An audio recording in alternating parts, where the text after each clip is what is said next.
I think it's safe to say that most of us have heard of WaterTok by now, whether it's the recipes themselves or the commentators or the antis. WaterTok has made its way onto most of our timelines by now, so you've probably heard most every take about it, but you haven't heard it from me. And I did a bit of research onto the gastric surgery defense, and I have some information on that, like the I can't drink plain water defense. So anyway, backing up for those who actually don't know what WaterTok is, it's just people making drinks with flavored syrups and drink mixes and sometimes candy and calling it their water.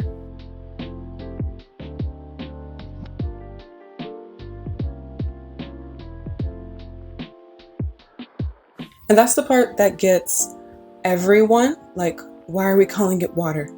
Why can't we just be honest? Do you know how drink mixes are used? Like Kool-Aid or what was it? Country Time? Country Time powdered lemonade? That's what we bought. You mix them with water. That's just how they're used. You know the first ingredient in most sodas? Carbonated water. Common ingredient in most juices? Filtered water. Maybe not most juices. If it comes from concentrate, there is filtered water involved. That doesn't make them water. And I don't get why they're so insistent on it being water.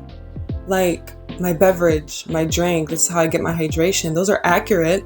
It's still not healthy, but like, why must it be called water? Like, when it looks like that. That's not water, babes, and that's okay. Like, you can make posts drinking other drinks, Like, obviously the health aspect of this is a big topic, and no, it's not healthy to use these sugar-laden or dye-abundant or citric acid, sucralose infused concoctions as your main regular sole source of water. Dentists warn that the powders and syrups contain sugar and citric acid that can erode the tooth enamel and cause tooth decay. And dietitians warn about the potential side effects of artificial sweeteners, which can be psychological and physical. Is it a better option than soda? Well, it depends on how much of these syrups and packets they're putting in. Torani, the WaterTok syrup darling, has, 19, 20, 22 grams of added pure cane sugar per serving, which is 2 tablespoons. And the sugar-free options, which I see a lot of people using, so I'm not going to leave that out, they use Splenda, which is sucralose. And since it's not sugar, they don't have to tell you how much is in there. It's the last ingredient on the list and the ones I saw, but there's no way of knowing how much you're getting. And without being able to know how much you're getting, it's hard to know if you're overdoing it. The current acceptable daily intake limit for Splenda for a 150-pound person is about 28 of those table packets, which is a lot. But if you're doing several pumps of several types in a drink every hour or several a day, I wouldn't be surprised if you're up there, but we can't know for sure. There have been studies that show potential links between Splenda intake and destruction of gastrointestinal bacteria and weight gain. So there's an argument that can be made about just like how healthy these sugar alternatives actually are, at least in these high amounts, which this is probably a high amount, y'all. Let's be honest. I don't know, but come on.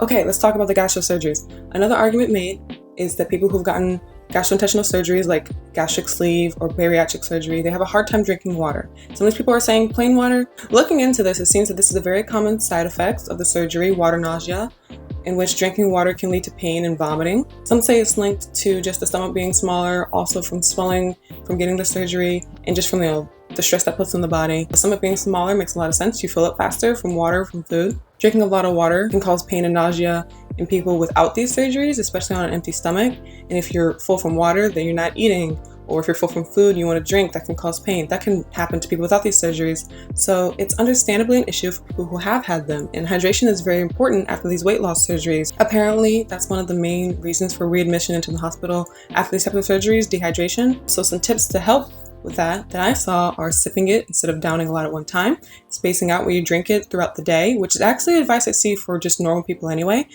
spacing out your water throughout the day. For people with the surgeries though, not drinking while eating, drinking herbal teas or electrolyte drinks, counting water heavy foods as your water intake, and also flavoring the water. I see suggestions of fruits and things like Crystal Light, but they also point out that you want to avoid sugar. I also saw that this should only be an issue that lasts a few weeks, and if you still can't drink water for longer, then you should speak to your physician. It is normal for patients to experience some difficulty drinking water for the first few weeks. This is usually because of the swelling in the stomach area, which can make it really uncomfortable to drink a lot of liquid at once.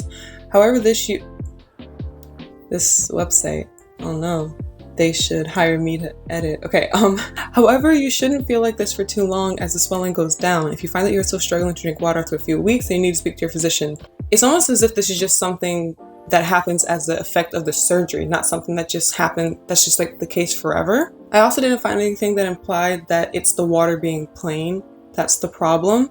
Actually, I did find that, so that is also a thing that can happen. That could be a factor. But again, this seems like it shouldn't last very long, so while it might be a justifiable reason for a few weeks, maybe even a few months, it doesn't seem like it could be used as a reason to make these waters for all of time and space.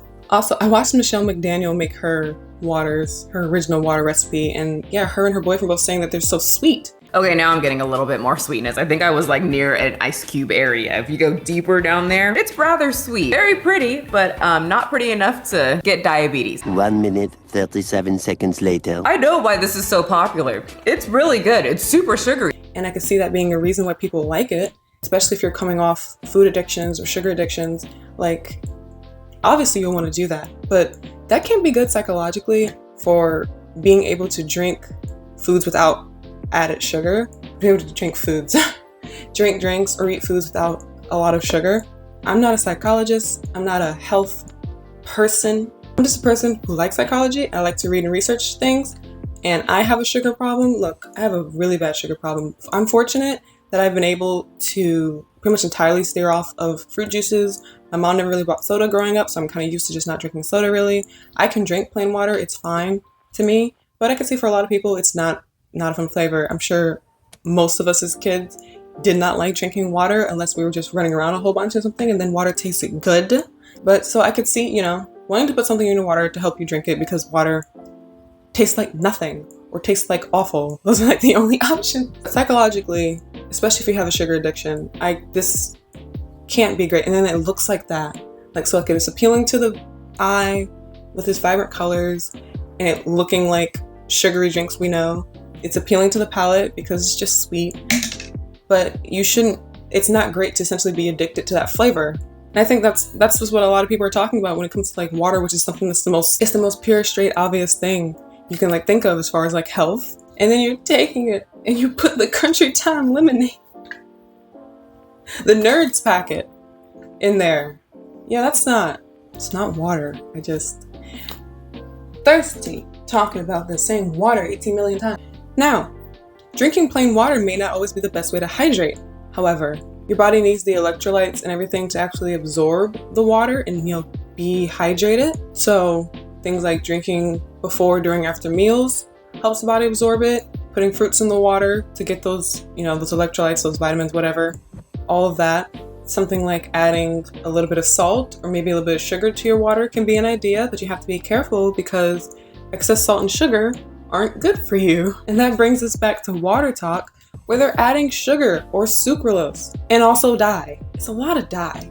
There's a lot of conversation and studies, science going on out there about how safe food dyes are. In general, it's still understanding that you can drink or ingest some in moderation. What the idea of that limit is fluctuating, but avoiding it entirely is not a bad idea. Like eating foods and drinking drinks without it is not bad. That's probably better, even if they are safe. It's not like they're like beneficial, from what I know. I haven't seen anything that said that they have benefit, just whether or not they're not harmful. But to put all this sugar and or sucralose and the dye in these and you drink one an hour? Good morning. Let's make our little water of the day. Of the hour, because I've been sucking these down. Or, several a day, only this for your water? Yeah, there's no way that's good for you, right? Look at it! It's just not water. It was so weird to me to see some people like Tanya, the lady who seems to have started all this, the comments mentioned as far as I guess being hate comments, or just saying that it's not water. And it's obviously I'm sure they've gotten some mean comments, and obviously don't send mean comments to people, especially based on stuff like what they're drinking. There's no reason to be vitriolic for the sake of doing it. But why is this so upsetting for people to say it's not water? I don't know why y'all are so mad about some waters. I don't get it. but let me just tell you my take on it, okay? I posted water of the day in your little comments, and my comments saying it's Kool-Aid, it's juice, I'm the whitest woman in America, this is a white woman thing. It's not. I can assure you it's not. That this is soda, that this is the furthest thing from water. All those comments, they don't faze me, y'all. They don't. If you're sick of the water recipes that you don't understand why you're on TikTok, you just don't get it. The chemicals, the aspartame, like, oh my gosh, this is not water. Okay, so not water. Okay, so soda. Okay, so flavored juice. Okay, so sugar-free juice. God, the comments, y'all. I'm not a psychologist. I've been through that. I'm not a psychologist. I could see it being like, you know, they're trying to be healthy, and so they've convinced themselves that this is healthy because they're drinking water. And then people are coming up telling them, no, that actually not. You're doing the same bad things, essentially. Like, I could see that, you know, shattering that worldview, shattering that illusion. You know, I could see that being, you know, something you want, like, you'd get defensive. I could see that. That makes sense. I'm not saying that that's the case for all or any of these people. That's just an idea. And I could see that. But, you know, like, you don't, it's not, get it out. Say the words. It's not water. That's okay. That would help you to, you know, be able to regulate and, like, mentally actually control what you're consuming, being honest with yourself about what it is, and obviously telling other people, like, guys, this is how you can get your water intake.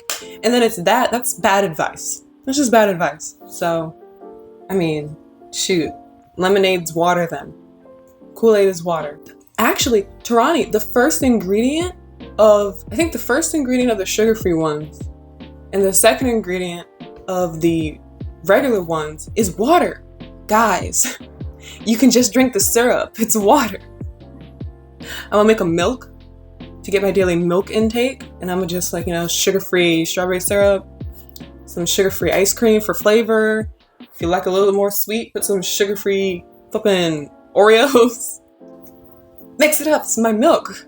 It's milk of the day. Okay. So, do you WaterTok? Can it be a verb? Can these things be verbs? I'm not on TikTok.